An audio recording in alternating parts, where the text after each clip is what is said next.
So Ethiopia, officially the Federal Democratic Republic of Ethiopia, has been at the center of world news since the conflict erupted in the Tigray region a year ago. This week's arrest of two prominent scholars in Addis Ababa has lent credence to allegations that the government in Ethiopia is engaged in a crackdown against ethnic Tigrayans. Billene Seyoum is the press secretary of Prime Minister Abey Ahmed and joins us for insight into what is being done to halt conflict in the country. Ms. Billene Seyoum, thank you very much for your time and agreeing to speak to us this morning. Perhaps a bit of context as to how we got here. Thank you very much, Dudu, for having me and for enabling me to give a little bit of context to what's going on. At the outset, I need to share with you and your viewers that while over the past year the government has been responding to a war waged on the state by the TPLF, which is an insurgent armed group designated as a terrorist organization, it has also lately become evident that many external factors and actors that are utilizing this conflict as an entry point for another agenda have also, in a way, hijacked it. So we also have credible intelligence that the TPLF is being provided with satellite information and being supported. And this, in particular, should concern the African continent in its entirety. It should concern Africans everywhere when Ethiopia, an ancient civilization that has been an icon of freedom and inspiration for independent movements throughout the continent, is being pressured from all directions simply for fighting to preserve its territorial integrity.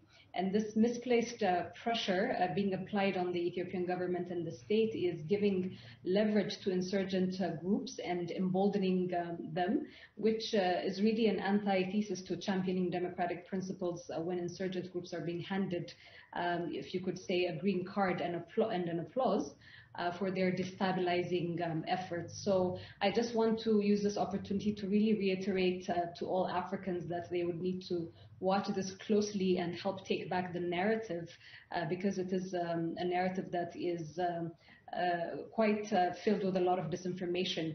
And this is an African issue because the stability and territorial integrity of Ethiopia is key for all African nations, and standing with Ethiopia today is standing for the future of Africa. You speak, ma'am, of a hidden force that you suggest is at play in terms of bolstering the TPLF and their efforts. Some have argued that this is an ethnic war. Is this something that you would agree to, firstly? And secondly, according to your intelligence, who could have a hand in this and what would their interest be? So the characterization of this as an ethnic war or quote-unquote an ethnic cleansing project that is being undertaken is really part of the disinformation propaganda that is being orchestrated around how the government is dealing with this insurrection. For a lot of people, what is happening in Ethiopia is only coming into perspective and into view as of last year, the beginning of the conflict, when the TPLF attacked the northern command of the National Defense Forces. Yet the context is much deeper than that, because the TPLF, which now on international media spaces is being depicted as a victim, was a brutal, tyrannical regime that ruled Ethiopia for 27 years, where vast human rights abuses, corruption, and so many, unethical things had been taking place. So this group that, with the new administration coming into place in 2018 through a transitional process, wants to regain the upper hand again, and they have ethnicized this issue because the TPLF, by its formation and how they were formed back in the 1970s, is based along ethnic lines. And one of the things that they did is when they came into power in the early 90s, they pushed for an ethnic federation, so dividing Ethiopia along ethnic identity cleavages. And now they are crying foul and saying that the government is attacking or profiling ethnicities, which is absolutely not true, because the crackdown and trying to apprehend, or the government's efforts to apprehend criminals, is targeted at the TPLF, which is the Tigray People's Liberation Front, which is designated as a terrorist organization according to the laws of the land. Ms. Billene, so you speak of misplaced pressure on Ethiopia. Reports suggest that, there is a UN report as well as an Ethiopian Human Rights Commission report that has been published speaking of both sides in the conflict having committed human rights violations, including torturing civilians, committing gang rapes and arresting people based on ethnicity. On the part of the Ethiopian government, from what you have said, it would seem that this is a defense strategy to protect the nation as well. Is there something to be said, though, with regards to violations by some of government officials? Indeed, and if you have noted when that report did come out, and even prior to that report, on several occasions the federal government of Ethiopia has made it clear that indeed there are some outliers within the security apparatus that may have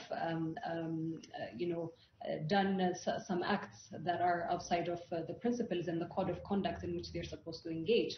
And it is with that commitment to apprehend these individuals and bring them to justice that the Ethiopian government enabled for not only the Ethiopian Human Rights Commission but also the UN body investigating these criminal activities to come and investigate on the ground. And the report that you mentioned is a product of that commitment on behalf of the federal government. So when that report was issued, one of the clear statements that came from the Prime Minister, again ensuring his commitment, is that those that are suspected and that have been identified in terms of doing these kind of criminal activities will be brought to justice. Those on the civilian side through the national court system, and then those on the military side through a military court process. And in fact, the Prime Minister has also set up a committee which he had made public as well following this report, that comprises different government entities that are responsible for the issue, to look at mechanisms of redress for victims of these human rights abuses and allegations of abuse that came up and surfaced in the report. So, ma'am, at this hour, what can you tell us? We understand that the country is in a state of emergency. Is that still holding? As well as how far TPLF forces are from reaching the capital. We understand that, we've been reporting in the past week or so that they're progressing towards Addis Ababa. What is the situation at this hour? So part of the disinformation campaign that I was telling you earlier was this, clear and present danger that Addis Ababa was being encircled. And this was about 3 weeks ago, where, what were once considered reputable media organizations like CNN had created hysteria around what was happening, saying that, the TPLF had encircled Addis Ababa, utilizing imagery that they had taken from another part of the country a few months ago. So that is a very disingenuous attempt to create hysteria and alarmism where there is none. There are fronts in which the TPLF has opened a battle, and if you would note that while the altercation and the conflict began within the Tigray region, when the government enacted a unilateral humanitarian ceasefire, the TPLF described this as a sick joke and instead have been belligerent towards neighboring regions, the Afar and the Amhara regional governments, to be very specific. So they have been pillaging, they have been killing, they have been raping, and there's a lot of international the testimonies, reports, and documentations that are also confirming these reports and allegations from our side. Instead of backtracking and utilizing that opportunity that had been opened up as a way to create peace, the TPLF have further been emboldened by the silence, and there is a tendency within the international community to equalize an insurgent force that has taken up arms against a democratically elected government, equalizing the two on the same platform instead of admonishing and condemning them and holding them accountable for these egregious human rights violations and abuses that no entity is holding them accountable for. But as of right now, Addis Ababa and its vicinities are peaceful, are engaging, are under high vigilance, obviously, because of the threat that has been publicly declared by this terrorist organization. The state of emergency is still in effect throughout the country, but the state of emergency has been put in place as a mechanism to safeguard the peace and stability of the Ethiopian people and the Ethiopian state from these kind of belligerence. Ma'am, you speak of the attack that is coming towards rather a democratically elected government. Would you say that Ethiopia's sovereignty is being challenged here? Indeed, Ethiopia's sovereignty is being challenged because, again, I refer it back to equalizing, the government with an insurgent group. I mean, the insurgent group might have been in power before, but there were clear processes and opportunities since the Prime Minister Abey Ahmed came into power and the new administration took the helm in 2018 that enabled an equal playing field for all political contestations. One of the clear reforms that had been made was opening up the political space, and in fact, that opening up of the political space was a huge problem for the TPLF, which having dominated the politics of the country, the economy of the country, and many aspects of the country for the 27 years in which they were in power, felt threatened that, by bringing a lot of groups and a lot of parties and regions that were treated on the periphery of Ethiopian politics and Ethiopian life to the center, the current administration was a threat to the TPLF, who has been used to or has felt entitled that they dictate the terms of where this country is going. So that is in a way not being challenged from other voices. So in that sense, there is a threat to the sovereignty of the state because the government right now is a democratically elected government having wide popular support throughout the country in the recently concluded elections. And in the first, I would say, democratic elections in Ethiopia's modern history, where millions of Ethiopians went out to vote late into the night, and many other actors, international as well as continental in particular actors, have also given testimony to the fact that this was a democratic process. In enters the United Nations. As we understand it, 16 UN staffers were detained with their dependents. 6 have since been released by the government. What is their crime, and how would you characterize Ethiopia-UN relations? So one thing that I want to share with you, Dudu, is the fact that individuals work within international organizations does not necessarily make them above reproach. We've shared this before. There are individuals who are working on noble causes within international organizations, and particularly supporting in Ethiopia. But there has also been instances when these kind of spaces and systems and institutions have been hijacked for other agendas as well. The information that I have actually in opposition to yours is that all of them have been released, and these are all Ethiopian nationals. So their case has been investigated, and the investigations are continuing, but they can do so from their homes. The commitment from the Ethiopian government to the UN is to provide the entity information on these local staff, which do not have diplomatic immunity, so would be treated under the laws of the land like any Ethiopian would be treated. But in terms of relations with the UN, it's business as usual.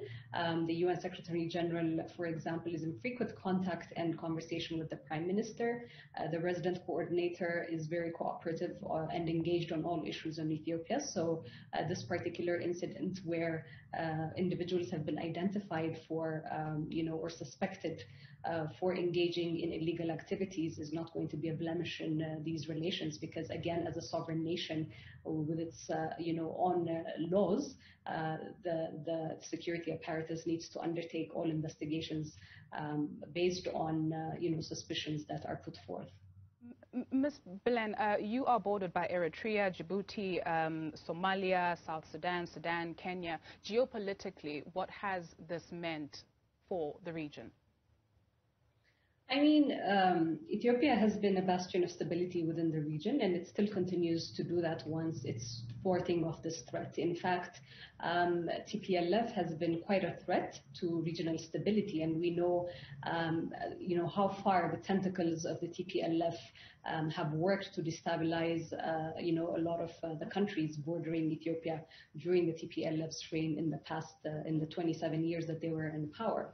Nevertheless, in 2018, when Prime Minister Abey Ahmed came into the foreground, one of his clear priorities was on, enhancing relations and strengthening bilateral relations with all of these countries. And also pushing or championing forward an agenda of regional integration, regional economic integration as well, because there are so many things that unite us among all of these countries that are bordering Ethiopia. There's a lot of cultural and historical relevance, and the people need not be divided by politics. So part of his approach in the Maddamer ideology or philosophy, which is a philosophy of synergy, has been extended outside of the national borders to the regional aspect as well, championing for regional integration and working in harmony with our region. And this is something that he has also been pushing in the continent as well. Addis Ababa is the seat where the African Union sits. Quite curious as to the level of engagement and what they have had to say with regards to what is happening in the country. What is that we have heard from them? What is it that we have heard from them, rather? I mean, in terms of that, I think you would have to ask the African Union directly. But in terms of the Ethiopian government's engagement with the AU, rightly you have stated that Addis Ababa is the seat of the African Union. It has been the seat of its predecessor, and Ethiopia is also one of the founders of the predecessor of the AU, which is the Organization for African Unity. The engagement is very strong, and in fact, Ethiopia encourages that any conversations that are happening are championed by the African Union or led by the African Union, because we strongly believe that Africans are capable of addressing our own issues at a continental level. Our culture, our heritage, the traditions that we espouse as a continent, which is something that is human-centered, is something that we can apply in this regard as well. And the African Union has positioned former, an older statesman, an elder, His Excellency Olusegun Obasanjo, as its envoy for the Horn. So he has been quite engaged in these issues, and the conversations do continue as well. This has also stoked Ethiopian nationalism. Last week we were in conversation with Ms. Maya, who's an Ethiopian businesswoman, and she told us how Ethiopians have really rallied behind, efforts in the country to bring about peace. I guess finally for us, where to from here? I mean, where to from here is important question that you're asking. This is a hiccup. This is not the end of, or this is not an event that marks the end of Ethiopia. This is a laborious process, and I think because Ethiopia had been an undemocratic country for so long, had been in the grips of tyranny and corruption, and not, maintaining or claiming its rightful place on the development agenda.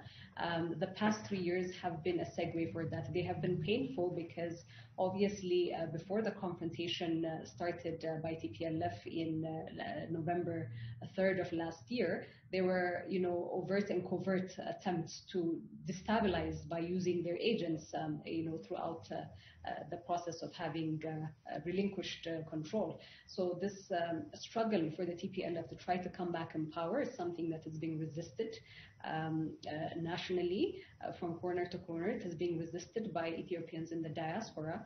And in fact, today, I think you may have caught word, I think there's Ethiopians throughout the world who, under the leading campaign of No More, are saying no more to these kind of aggressions. And in fact, many other African nations are also joining on board. So where to from here is to ensure that, the continent takes back its narrative, that the country takes back the narrative, because there's a lot of misinformation, as we have seen in many other countries as well. Ethiopia is an entry point for sinister actions, and so this is why we reiterate again that African brothers and sisters throughout the continent need to be on guard and alert on what's happening, and really support their fellow compatriots within the country to overcome this turbulent period. Billene Seyoum.